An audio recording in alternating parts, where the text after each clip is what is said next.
And what I think I'm pretty good at is seeing whether what people say lines up with what's really happening.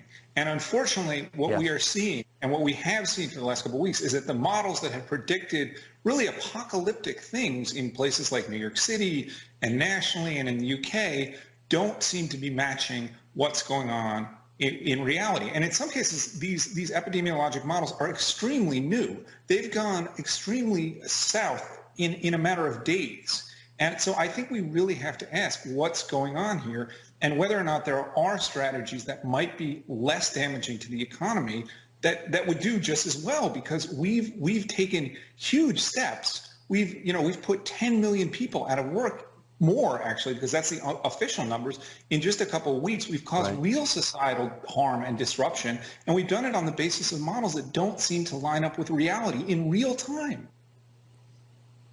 So let me ask you, and this is a conversation we're going to continue on this show, and we're going to do something on it tomorrow, taking a look at what the predictions were and what the outcome has been, because it's important to keep track. But just give us a couple of examples of what you're talking about when you say the models haven't produced accurate results.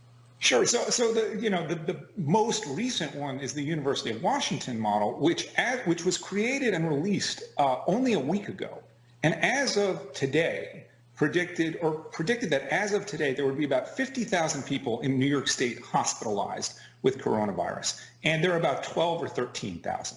So this is a model that the numbers in a week have been off by a factor of 4. And that's also true for ICU beds. I think the delta there is about 3 to 1. Meanwhile, there's a state model actually in Oregon that's gotten very, very little attention that was just revised on Monday to show that if Oregon did nothing, if it ended the lockdown, this is the state's own prediction, is that there would be 90 people in ICU beds at the beginning of May. This is a state with more than 4 million people. If the lockdown continued, there'd be 30 people. So that's about 2 people a day different being in ICU versus not. And the question is, are we going to lock the state of Oregon down, cause real societal disruption,